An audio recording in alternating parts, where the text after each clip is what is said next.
बिस्मिल्लाहिर्रहमानिर्रहीम। अस्सलाम वालेकुम viewers. Lecture number 4, chapter testing of hypothesis. Topic है example on hypothesis testing for single population mean. और इसमें आज हम डिस्कस करेंगे टेस्ट। जी बेटे, ये लास्ट लेक्चर के अंदर हमने जेड टेस्ट को डिस्कस किया था। आज अब हम डिस्कस करते हैं टी टेस्ट।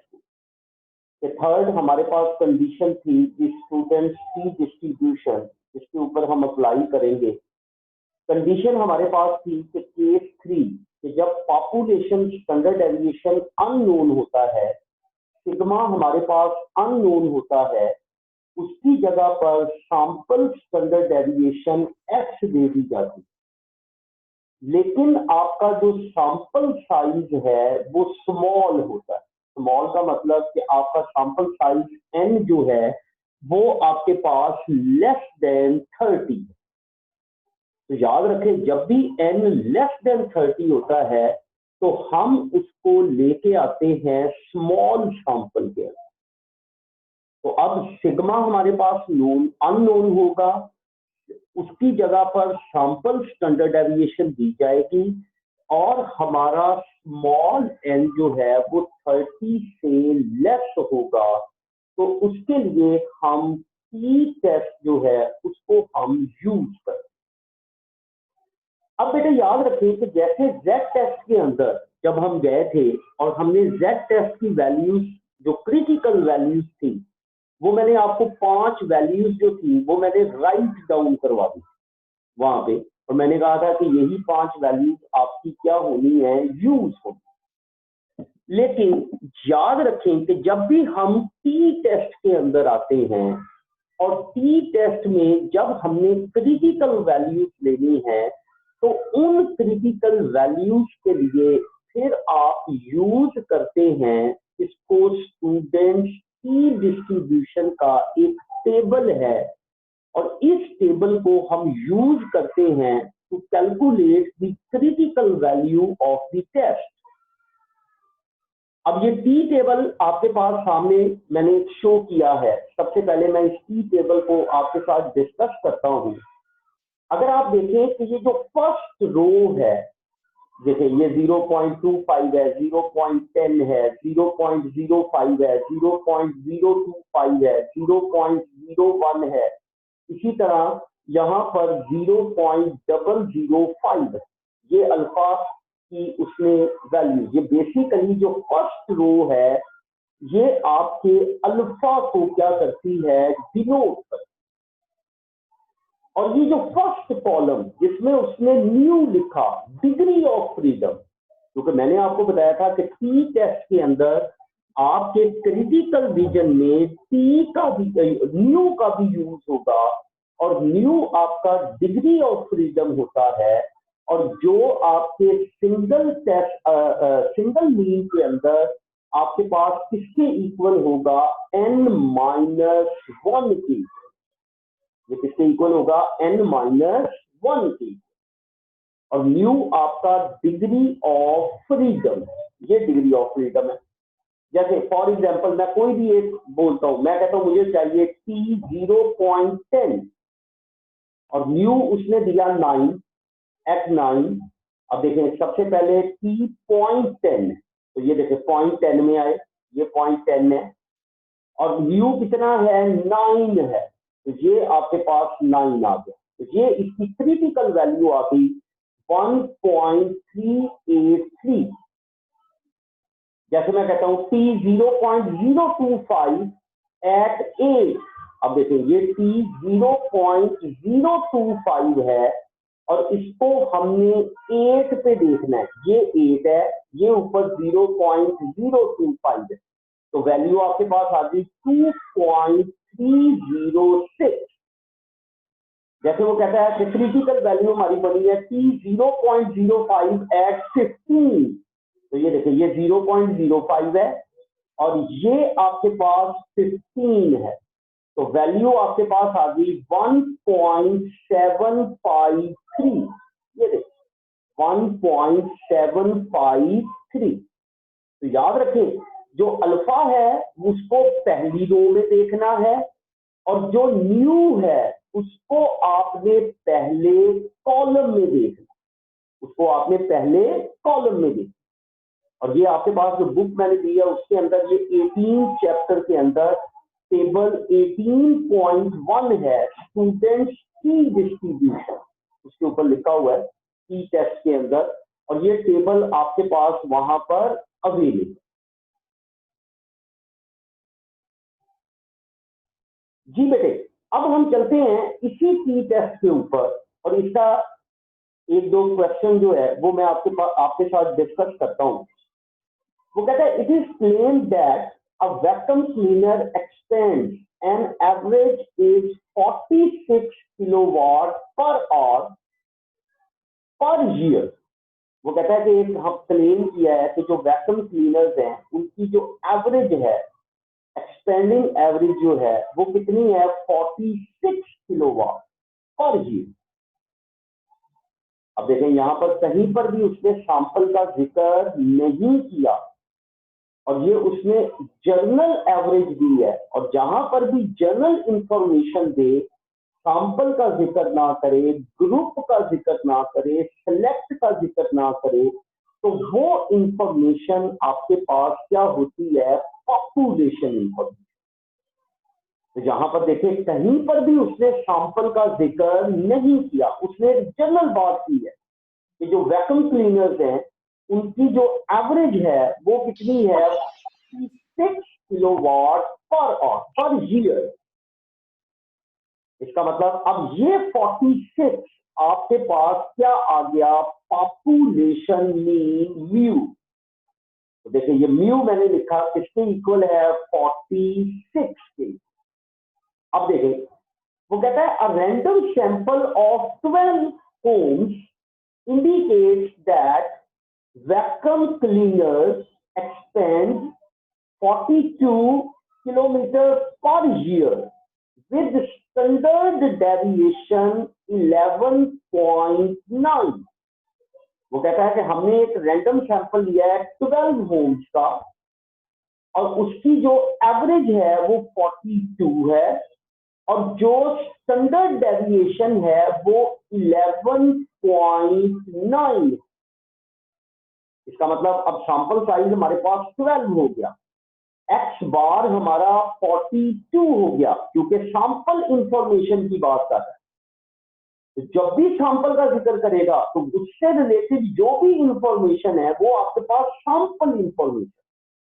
तो रैंडम सैंपल आपका 12 हो गया, एक्स बार आपका 42 हो गया, स्टैंडर्ड डेविएशन आपकी 11.9 हो। तो ये देखें n 12 है, एक्स बार 42 है, एक्स आपका 11.9। अब देखें वो कहता है eight 0.05 significance level, does this suggest that average is less than 46? वो कहता है कि 5% लेवल ऑफ सिग्निफिकेंस 0.05 पे आपने टेस्ट करना है कि क्या आपकी एवरेज जो है, सजेस्ट जो की गई एवरेज जो है वो लेस है, कम है इससे 46।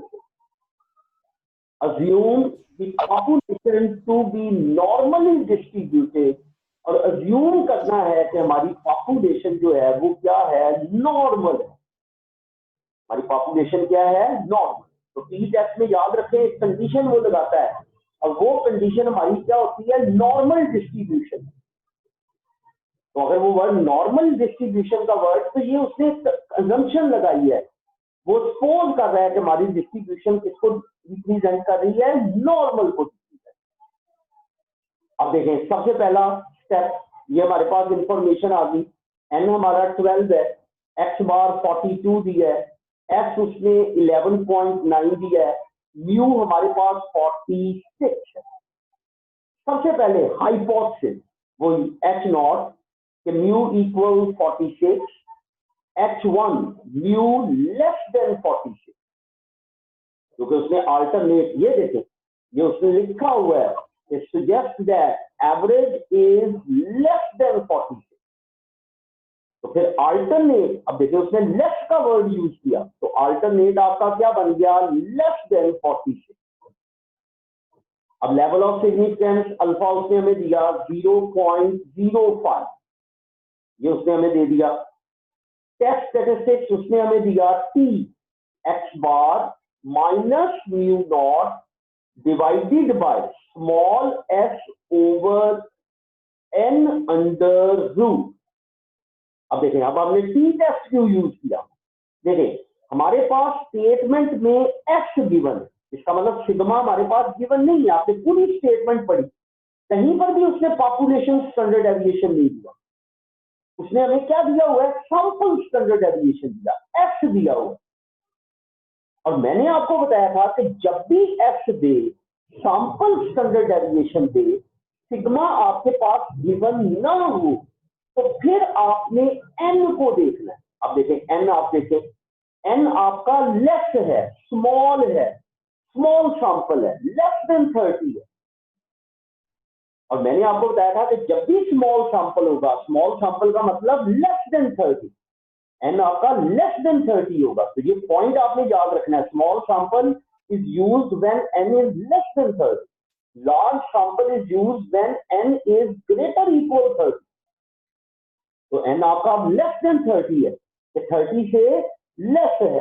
तो जब भी n आपका 30 से लेस होगा, तो फिर आप क्या यूज करेंगे, टी टेस्ट यूज करेंगे. तो x हमारे पास दिया हुआ है, सिग्मा हमारा अननोन है, n हमारा लेस देन 30 है. तो इसीलिए हमने इसके ऊपर टी टेस्ट अप्लाई किया, x bar minus mu not x over n under root. अब चलते हैं कैलकुलेशंस में. अब सारी वैल्यूज हमारे पास गिवन है. देखें t की value x bar minus mu not x over n under root. x bar 42 है, वो ऊपर चार वैल्यूज जो लिखी हुई थी. म्यू की वैल्यू हमारे पास 46 है, x हमारे पास 11.9 है, n हमारा 12 है. अब इसको सॉल्व करें, 42 माइनस 46 माइनस 4 आ गया. 11.9 डिवाइडेड बाय रूट ऑफ 12, तो ये 3.44 आ. माइनस 4 डिवाइडेड बाय 3.44, तो माइनस 1.164 आ. क्लियर हो गया जी. अब चलते हैं क्रिटिकल विजन. अब क्रिटिकल विजन सबसे पहले देखें, वही आपके पास H1 इस फॉर्म में है, लेफ्ट की फॉर्म. ये देखिए लेफ्ट लिखा हुआ है. जब लेफ्ट होगा तो T left minus T alpha into new. अब इसमें कोई डिफरेंस नहीं है, सिर्फ वही Z वाला है, लेकिन यहां पे सिर्फ T यूज होगा और अल्फा के साथ टर्म न्यू यूज होगी. और न्यू जो है ये आपका डिग्री ऑफ फ्रीडम है. न्यू आपका क्या है, डिग्री ऑफ फ्रीडम. तो न्यू आपका क्या हो गया, n माइनस 1 हो गया. तो दैट इज, अब n आपका कितना है, 12. 12 माइनस 1 किया, 11 आ गया. और अल्फा आपका 0.05 है. ये देखिए सेकंड स्टेप के अंदर उसने हमें अल्फा की वैल्यू गिवन. तो अब देखिए फार्मूले में पुट कर रहा हूं, t left minus t 0.05 into 11. अब वही प्रीवियस टेबल जो मैंने आपको बताया, आपकी बुक के ऊपर गिवन है वो टेबल. अब उस टेबल में सबसे पहले आप देखें, फर्स्ट रो में देखें 0.05 और फर्स्ट कॉलम में देखें 11. अब पहले कॉलम में 11 देखना है, पहली रो में आपने 0.05 देखना. और इन दोनों के अगेंस्ट आपके पास जो वैल्यू आई वो आई 1.796, वैल्यू माइनस 1.796. अब फिर वही फिगर यहां पे ये -1.796 आ गई फिगर। ये आपका सारे का सारा क्रिटिकल रीजन है, लेस है ना, तो ये सारी लेस है, ये क्रिटिकल है, और ये सारे का सारा आपका क्या है, एक्सेप्टेंस रीजन। अब देखें, अब टी की वैल्यू हमारे पास क्या थी, -1.164। अब 1.164 यहाँ पे फॉल कर, ये देख व्हाइट वाले हिस्से में यहाँ पे आ जाएगी 1.164 माइनस की, तो व्हाइट वाले हिस्से में फॉल कर रही है इसमें, और ये व्हाइट वाला हिस्सा एक्सेप्टेंस रीजन। तो देखिए अब रिजल्ट क्या कहता है, since our calculated value of t equal -1.164 does not fall in critical region, so we accept H0। ये क्रिटिकल रीजन में फॉल नहीं कर रही, लिहाजा हम H0 को क्या कर रहे हैं, एक्सेप्ट कर, लिहाजा हम H0 को क्या कर रहे हैं, एक्सेप्ट जी। अब देखें एक और क्वेश्चन है, वो कहता है certain pesticide is picked into bags by a machine. वो कहता है कि एक सर्टन पेस्टिसाइड है, कोई भी दवाई है, उसको बैग मशीन के जरिए बैग के अंदर क्या किया गया, पैक किया। वो कहता है a random sample of 10 bags is drawn and their content are found weight in kgs as follow. वो कहता है कि एक सैंपल लिया गया 10 बैग्स का और उनका वेट लिया गया किसके अंदर, केजी के अंदर, किलोग्राम के अंदर, और वो वेट क्या है 50, देखें 49, 52, 44, 45, 48, 46, 45, 49 एंड 45। ये उसने हमें एक डाटा जो है, अब देखें, अब उसने हमें मीन और स्टैंडर्ड डेविएशन नहीं दी, बल्कि मीन और स्टैंडर्ड डेविएशन की जगह पर उसने हमें सिंपल 10 वैल्यूज दे दी। उसने हमें क्या दे दी है, 10 वैल्यूज से। अब देखें वो कहता है test if the average packing can be taken to be 50 kg। वो कहता है टेस्ट करो कि एवरेज पैकिंग जो है वो किसके इक्वल है, 50 kg के। इसका मतलब म्यू हमारा किसके इक्वल आ गया, 50 के इक्वल। इस चीज को हमने क्या करना है, टेस्ट करना है, ये हमारा पॉपुलेशन मीन बनेगा, क्योंकि जिस मीन को आपने टेस्ट करना होता है वो आपका पॉपुलेशन मीन होता है। और एन हमारे पास क्या आ गया, 10 आ। अब इसके अलावा उसने हमें स्टेटमेंट में कोई वैल्यूज नहीं। सबसे पहले हाइपोथेसिस में चलते हैं, देखते H0 उसने क्या कहा था कि म्यू किसके इक्वल है, 50 के। तो देखिए कहीं पर भी स्टेटमेंट में उसने नॉट इक्वल, लेस, ग्रेटर का वर्ड यूज नहीं की। अब याद रखें, जैसे प्रीवियस आपने एग्जांपल देखी जेड टेस्ट में भी या टी टेस्ट में भी, कहीं पे वो नॉट का वर्ड यूज करता था, नॉट इक्वल का, कहीं पे वो less, greater, increase, decrease, exceed, वो ऐसे वर्ड वो क्या कर रहा था यूज, हम उसके हिसाब से हम अल्टरनेट का साइन लेते थे, नॉट इक्वल, ग्रेटर, लेस का साइन हम लगाते थे। लेकिन अगर वो कोई भी साइन ऐसे वर्ड्स को यूज नहीं करता, तो फिर अल्टरनेट अंडरस्टूड होगा आपका क्या होगा, नॉट इक्वल। तो ऐसी स्टेटमेंट्स के अंदर फिर आपने अल्टरनेट क्या रखना है कि म्यू नॉट इक्वल 50। अब देखें, अब स्टेटमेंट में कहीं उसने हमें अल्फा की वैल्यू गिवन नहीं, ये देखें मैं पूरी स्टेटमेंट को मैंने हाईलाइट की, कहीं पे देखें उसने हमें अल्फा की वैल्यू नहीं। और मैंने आपको बताया था कि अगर अल्फा स्टेटमेंट में गिवन ना हो तो फिर हम standard level of significance use करते हैं, और हमारा स्टैंडर्ड लेवल जो है वो क्या होता है, 5%। हमारा स्टैंडर्ड लेवल क्या होता है, 5%। तो अल्फा हमारा कितना आ गया, 0.05। अब देखें, अब टेस्ट स्टैटिस्टिक्स, अब हमारे पास देखें सिर्फ म्यू दिया है, सिग्मा हमारे पास गिवन नहीं है। अब एन को देखें, एन हमारा 30 से लेस है, क्योंकि हमारे पास सिग्मा नहीं है। स्टेटमेंट में कहीं पर भी पॉपुलेशन स्टैंडर्ड डेविएशन नहीं दी। फिर n को देखें, अब n हमारा देखें कितना है, 10 है, विच इज लेस देन 30। तो इसका मतलब हम कौन सा टेस्ट यूज करेंगे, T test, x bar minus mu not x over n under root. अब इसका मतलब अब हमारे पास डेटा दिया हुआ है, ना उसने हमें x बार दिया, ना उसने हमें x दिया।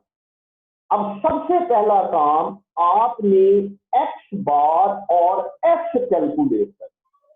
अब x बार का formula third chapter, summation x over n, small s, मैंने आपको बताया था एक कैपिटल S होता है, स्मॉल s होता है, और टी टेस्ट के अंदर हम हमेशा स्मॉल s जो है उसको क्या करते हैं, यूज करते हैं।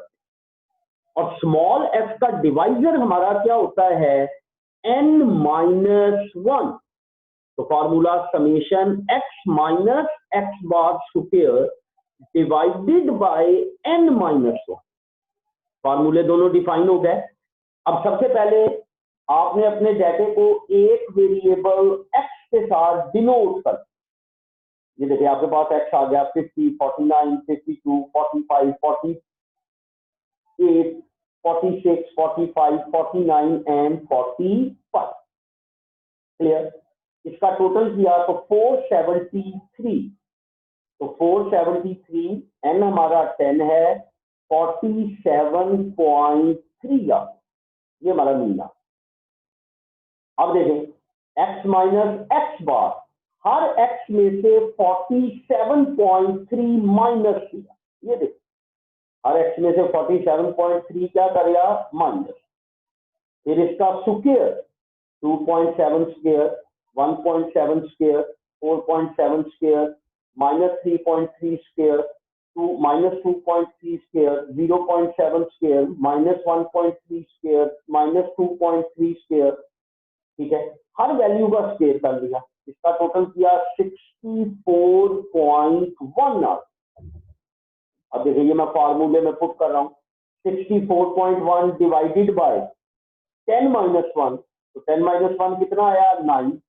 64.1 डिवाइडेड बाय 9, जो आंसर आए उस पे क्या ले लें, रूट ले, तो 2.67 आ। क्योंकि हमारे पास डेटा दिया हुआ था, तो अगर डेटा दिया जाए तो फिर हम सबसे पहले मीन और स्टैंडर्ड डेविएशन जो है उसको हम क्या करते हैं, कैलकुलेट करते हैं। मीन और स्टैंडर्ड डेविएशन को हम क्या करते हैं, कैलकुलेट करते हैं। तो उस मीन और स्टैंडर्ड डेविएशन को कैलकुलेट करके फिर आपने यहां से अपनी जो है वो वैल्यूज दोनों क्या कर ली, कैलकुलेट। अब इन्हीं वैल्यूज को अब आपने टी में पुट कर दिया। देखिए मीन 47.3, म्यू की वैल्यू 50 है, स्टैंडर्ड डेविएशन आपने कैलकुलेट की 2.67 है, एन आपका 10 है। जब आप इसको कैलकुलेट करेंगे तो ये आपके पास वैल्यू आपकी आ जाएगी यहां पर, ये -2.7 डिवाइडेड बाय 2.24। ठीक हो गया जी। ये आपकी वैल्यू जब इसको कैलकुलेट करेंगे तो ये माइनस आपके पास आएगा वैल्यू, आपकी वैल्यू आएगी 0.89, वैल्यू आ गई 0.89। अब देखें क्रिटिकल रीजन, अब देखें किस फॉर्म में है, H1 पे चलते हैं पहले। इस फॉर्म में है नॉट इक्वल, जब नॉट इक्वल है तो यहां पर देखें T modulus greater equal T alpha by 2 into new. सबसे पहले अल्फा बाई 2 करें, अल्फा 0.05 है, 2 से डिवाइड किया तो 0.025 आ गया। ये देखें alpha by 2 0.025, new n minus 1, n हमारा 10 है, 10 माइनस 1 9 आ गया, ये देखें इंटू 9। अब फिर वही टेबल पे जाएं, 0.025 पहली रो में, 9 को पहले कॉलम में, और इसके अगेंस्ट जो वैल्यू आई 2.861। अब मॉडुलस का मतलब ये नेगेटिव भी है, ये पॉजिटिव भी। तो देखिए ये नेगेटिव आ गई और यहां पर आपके पास ये दूसरी वैल्यू जो है आपके पास ये 2.861 ये पॉजिटिव है। तो ये नेगेटिव, ये आपके पास क्या है, पॉजिटिव। ये ब्लैक जो मैंने शेड किया हुआ है ये आपका क्रिटिकल है, ये जो व्हाइट वाला हिस्सा है ये आपका एक्सेप्टेंस रीजन। क्लियर हो गया? तो result, since our calculated value of P -0.89, देखिए यहां पे आ रही है -0.89, ये देखिए यहां पे सॉल्व करें, इसमें फॉल कर रही है एक्सेप्टेंस रीजन। वो कहता है does not fall in critical reason तो वी एक्सेप्ट एच नॉट, कि हमारी कैलकुलेटेड वैल्यू जो है वो क्रिटिकल रीजन में फॉल नहीं कर रही, लिहाजा हम एच नॉट को क्या कर रहे हैं, एक्सेप्ट। लिहाजा हम एच नॉट को क्या कर रहे हैं, एक्सेप्ट।